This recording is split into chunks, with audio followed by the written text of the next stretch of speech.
What up, y'all? It is the Normies coming at you with a little bit of a Vox Machina discussion, Season 2, Episode 8, Echo Tree. I am the Bart that goes hard, Chris Johnson. I'm Pat. I'm Oracle Nubby. I'm an Anansi Druid Spidey. I am Surge del Sol. I am Rana the Rulo. I completely forgot about Grog's uncle that I didn't know it was his uncle, but in my mind, I just keep thinking Earthbreaker Groon is going to come back, and I thought he was going to be like, I've seen those gauntlets before. Put him in his place. And, I know that they showed us before, but in my head, I was like, I think we will they're see bringing her. back the Earthbreaker. I think he might have just been cool one off, bro. And I think we'll see him again. He was like Aang if Aang was played by Terry Crews. He was close by their headquarters, wasn't he? Yeah. So I think we'll see him. Because he was helping get the bounty for the dragon. Like he was being the thug on the streets. But the uncle, I remember us seeing a lot of Groon people. Yeah. Which are Grog-looking people. Yeah. We met Vex and Vexalia's dad. Mm-hmm. Yeah. A lot of daddy issues there. Why? Yeah, he's an asshole, bro. He's a straight up asshole, dude.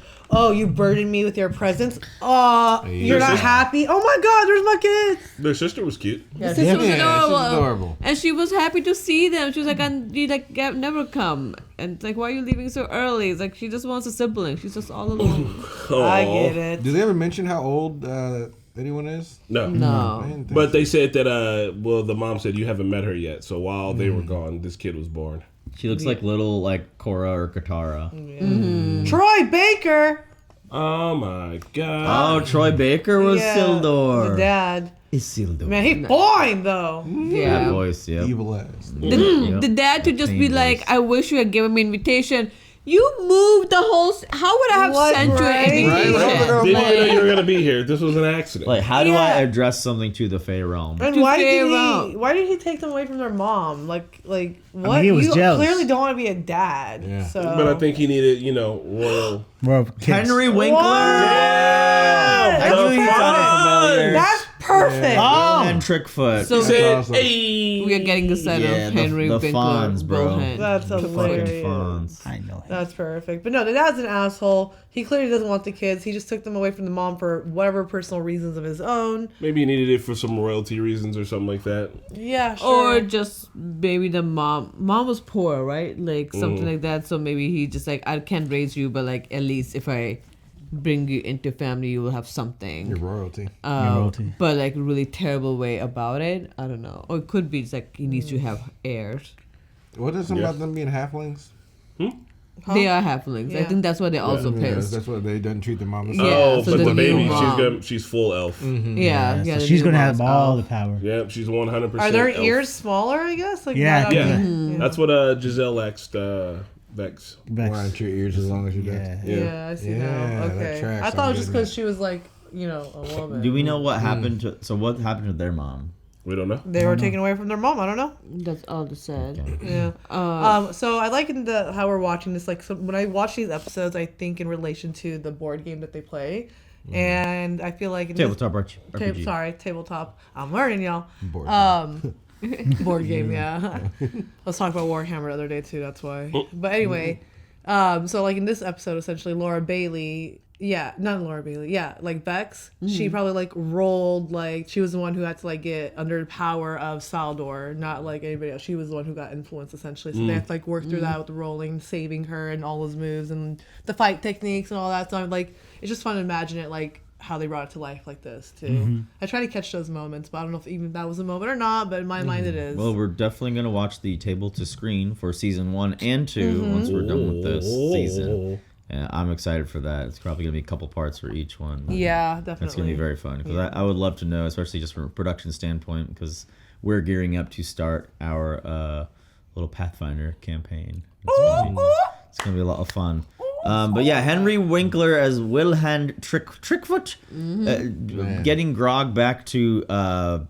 Sorry, I don't know. We're jumping around a bit, but I kind of want to talk about getting Grog back. Yeah. I'm glad that there was a cost for it. Yeah. Because the Craven's Edge thing, it did help them a lot in that fight against the dragon. Yeah. Like we had the Sphinx god on our side, and we had Grog with Craven's Edge, and it was believable, right? Yeah. Because before they were no match for the dragon. Yeah. So for Grog to have gone so hard up against that dragon was the true cost of that Craven's Edge really ate at his soul. So to get rid of it after borrowing so much from it, it had to be this cost. So I'm fine with it taking a handful of episodes for him to get back to muscle Grog, but it's still like weird to look at. I think that kind of goes back to like you're paying for the power that you're getting. Yeah, nothing's free. Exactly, like there's no such thing as free lunch. Like and Vex is gonna pay for it. Vex Halia is probably gonna also have to pay for it with the bow. Like there's gonna be using these powerful tools. It's taking away something from you. Yeah, I mean, the armor is driving my man's crazy. There's always a price. Yeah, but no, I agree, sir. I'm glad that they do that. Like there was a price to pay for Grog. It feels like we're fixing Grog's mental first. Like, like Dad really got to figure out, hey man, we just need to settle down, take this one step at a time, build up your strength. It's good little storytelling. Like the great granddad already knows Grog. Like because him and Pike are already good friends. And been around for a while. Scanlan just got introduced. It's kind of like if Scanlan was gonna ask permission from anybody to like, if there was ever taking her hand in marriage or something, he would probably talk to this guy. But I'm glad the suppository wasn't just a one fix. That was so funny. Like it's like it's comedy, it's funny, but that's just gonna magically fix it. No, it stopped the spread, but like there's still like rehabilitation. Yeah. I think what's end up gonna happening is he will have to find something that is his source of energy, and it's just gonna fix him. Like, and he just have to go through some kind of meditation journey of. I was kind of hoping that it would be like, well, if you want your muscles back, you got to do it, the old school way, and you'd have to go hang out with Earthbreaker Groom, and he'd put him through like some kind of gauntlet, and be like, I need you to work back to get big. But because of whatever his Grog's race is, maybe they can get big fast or something like that. Right. Wouldn't take forever, but it's just like you got to put the work in, and then that way he'd start to find out where his strength comes from. Like Goku, just eat food. Well, on top of having to confront his uncle or whatever, I think so. He's gonna look weak. He's gonna be not in any mind space mentally to Oh my god. to appear in front of him, right? Yeah. Oh, he's gonna be weak when it happens because that just makes good TV. Well, that's possible when he's gonna figure out what his strength is. Yeah. Keyleth was badass in this episode. She is literally the Avatar. She might be. I think they're all really good, but like, man, she keeps surprising me out of everybody the most. Well, She came out as the the flame fire. demon. That was sick. It was great. I love the moment between Percy and Vex. A little bit, and then I think just saying Vex My just heart saying, belongs to somebody. yeah, it's like that's clearly, and then back to Percy, and I'm like, oh my god, that's so Yeah, he was cute. like, well, what did she say? What? Yeah. What? Even the moment between Percy and Vax was really good too. When he was just saying, like, I could tell when someone's got Like like the one darkness. that we were just, the one that was on the screen. Vex. That's Vex. Vex. Vax is what I was talking about.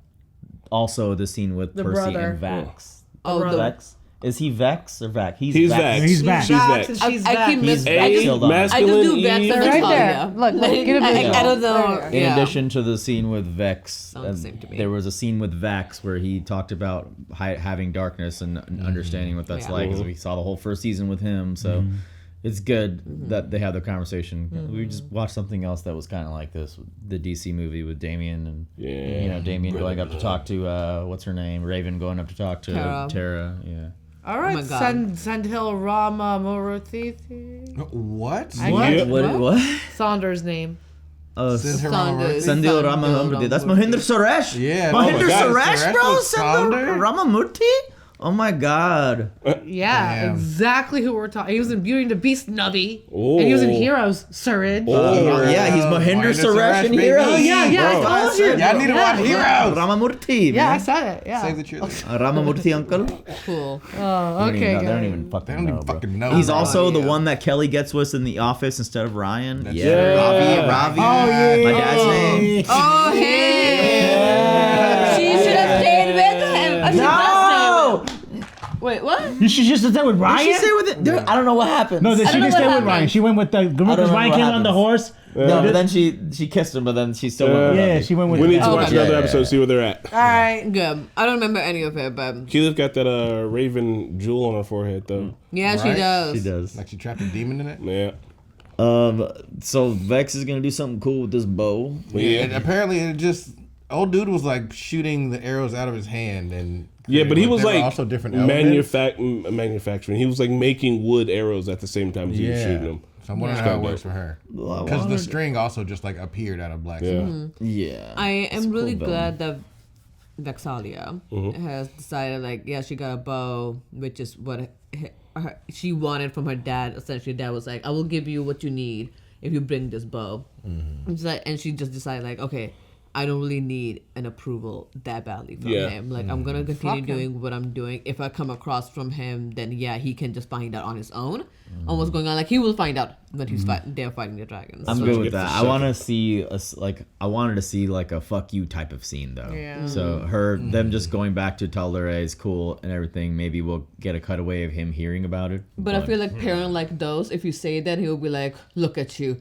Taking, like, being so egoistic, like, so what, you got a bow, like, you don't have to, like, be so proud. So what, you got a bow. Because you can never win. So that just Calling out for wanting attention, just be like, you know what, I'm just gonna not deal with him. Yeah. So who was Garfunkel actually? Bro, that's what I'm saying. Daddy. You mean Griselda?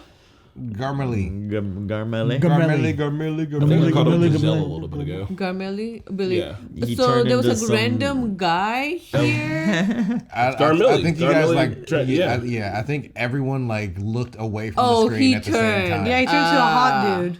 Yeah, he turned into. Matt Mercer. Well, actually, not that hot. I like looked down and I was like, what just happened? Right, and then it was him all of a sudden. Is it the same? Who's the voice actor for him? Matt Mercer. Yeah, doing Billy Boyd. It still says Billy Boy, but it sounded like Matt. Okay, perfect.